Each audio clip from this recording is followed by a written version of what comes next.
अन्नपूर्णा गाडगीळ आणि sons limited 1832 पासून।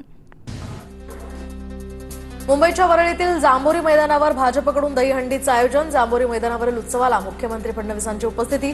मुख्यमंत्र्यांनी हंडी फोडली।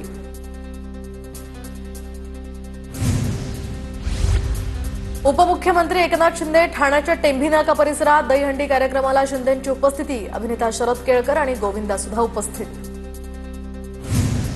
मुंबईतील वरळी कोळीवाड्यामध्ये ठाकरेंच्या शिवसेनेची दहीहंडी। आदित्य ठाकरेंची या कार्यक्रमाला उपस्थिती। ठाण्याच्या संस्कृती प्रतिष्ठानच्या दहीहंडीमध्ये कोकण नगर गोविंदा पथकानं 10 थर लावत केला विश्वविक्रम। कोकण नगर गोविंदा पथकानं जय जवान गोविंदा पथकाचा विक्रम मोडला। ठाण्याच्या संस्कृती प्रतिष्ठान दहीहंडी उत्सवात 2 गोविंदा पथकांनी लावले 9 थर। कोकण नगर गोविंदा पथक आणि आर्यन गोविंदा पथकानं 9 थर लावले। पहिल्याच प्रयत्नात दोन्ही पथकं 9 थर लावण्यात यशस्वी। जोगेश्वरीच्या जय जवान गोविंदा पथकानं लावले 9 थर। दादरच्या हिंदू कॉलनी दहीहंडीमध्ये लावले 9 थर, तर जय जवान गोविंदा पथक यावर्षी 10 थर लावण्यासाठी प्रयत्न करणार। मुंबईच्या मागाठाण्यामध्ये प्रकाश तुर्वेंकडून दहीहंडीचं आयोजन। कार्यक्रमात गौतमी पाटीलच्या नृत्यावर गोविंदा थिरकले। अनेक दिग्गजांचीही या कार्यक्रमाला हजेरी।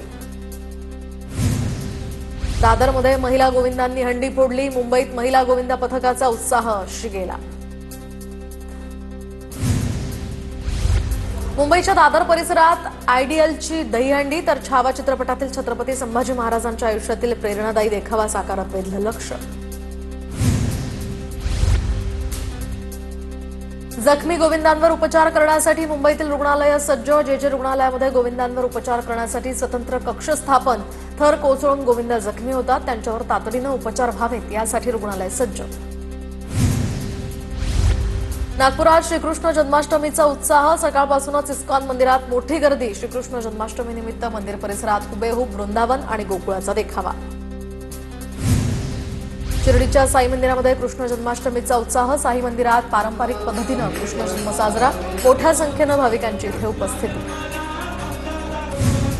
मुंबई महापालिका निवडणुकीत परिवर्तन अटळ। मुख्यमंत्री फडणवीसांची महापालिका निवडणुकांवर प्रतिक्रिया, तर महापालिकेतील पापांची हंडी आम्ही फोडली आहे, मुख्यमंत्री फडणवीसांचा हल्लाबोल। राज आणि उद्धव ठाकरेंचं टार्गेट मुंबई महापालिका असून निवडणुका एकत्र लढण्यासंदर्भात मनसे आणि ठाकरेंच्या शिवसेनेची चर्चा सुरू आहे। संजय राऊतांची माहिती। ठाकरे बंधूंनी एकतरी महापालिका जिंकून दाखवावी, त्यांना एकत्र यायचंय तर त्यांनी एकत्र यावं, फक्त तोंडाच्या वाफा घालवू नये, मंत्री गिरीश महाजनांनी डिवचलं। तर गिरीश महाजनांनी ठाकरेंच्या नादाला लागू नये, महाजनांची मस्ती लुटलेल्या पैशांची। ठाकरे बंधू एकत्र आल्यावर रस्त्यावर फिरणं सुद्धा मुश्किल होईल, संजय राऊतांचा महाजनांवर हल्लाबोल। महाराष्ट्रात आजही बेकायदेशीर मटका सुरू। नाईकांनी लॉटरी शब्द वापरला, त्यांच्या डोक्यात मटका असेल। मंत्री गणेश नाईकांनी एकनाथ शिंदेंवर केलेल्या टीकेला संजय राऊतांचं खोचक उत्तर।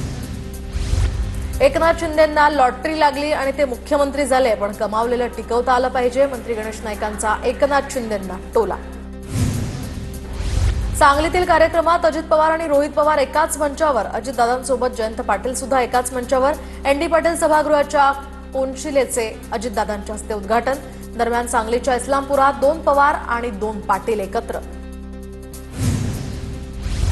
आपला पक्ष सांभाळा, दुसऱ्यांच्या पक्षात नाक खुपसू नका, रोहित पवारांच्या टीकेला अजित पवारांचं उत्तर। अजित पवारांचा पक्ष कोकणातल्या एका नेत्यानं हायजॅक केलाय असं वक्तव्य काल रोहित पवारांनी केलं होतं। निवेदन देणाऱ्या कार्यकर्त्यांना अजित पवारांनी समजावलं, माझ्यावर विश्वास ठेवा, मी शब्दाचा पक्का आहे असं अजित पवार आंदोलकांना म्हणाले। अजित पवारांचं आधी माझ्यावर लक्ष असायचं, पण आता ते गावकीचा विचार करतात, भावकीला विसरलेत, अजित पवारांसमोरच रोहित पवारांचं वक्तव्य। अरे भावकीकडे लक्ष दिलं म्हणूनच तू आमदार झालास, जयंतराव त्याला विचारा किती मतं पडली, अजित पवारांनी रोहित पवारांना सुनावलं। तर 1200 मतांनी आलोय, पण सरकारला 5 वर्ष सोडणार नाही, रोहित पवारांचंही अजित पवारांना उत्तर। राज्याचे उपमुख्यमंत्री अजित पवार आज आणि उद्या जळगाव जिल्ह्याच्या दौऱ्यावर। अजित पवारांच्या उपस्थितीमध्ये राष्ट्रवादीचा कार्यकर्ता मेळावा तसंच सभा। पुण्यामध्ये शरद पवार आणि जिल्हाधिकारी यांच्यात बैठक। प्रशासकीय कामाच्या निमित्तानं बैठकीचं आयोजन। नागपूर जिल्ह्यातील सावनेर शहरामध्ये सीसीटीव्ही निगराणी प्रकल्प सुरू. पालकमंत्री चंद्रशेखर बावनकुळे यांच्या हस्ते या प्रकल्पाचं उद्घाटन. येत्या काळात सर्व नगरपालिका क्षेत्रात सीसीटीव्ही लागणार असल्याचं बावनकुळेंकडून स्पष्ट. धाराशिवच्या कळंब तालुक्यातल्या खामसवाडीमधील ओढ्यात 4 चाकी कार कोसळली. खामसवाडी गावकऱ्यांनी 4 जणांना सुखरूप वाचवलं. धुळ्याच्या शिरपूरमध्ये अवघ्या 8 वर्षीय चिमुरडीवर लैंगिक अत्याचार. संतप्त जमावाकडून नराधमाच्या हॉटेलची तोडफोड. संशयित नराधम पोलिसांना. पूना गाडगीळ आणि सन्स लिमिटेड 1832 पासून.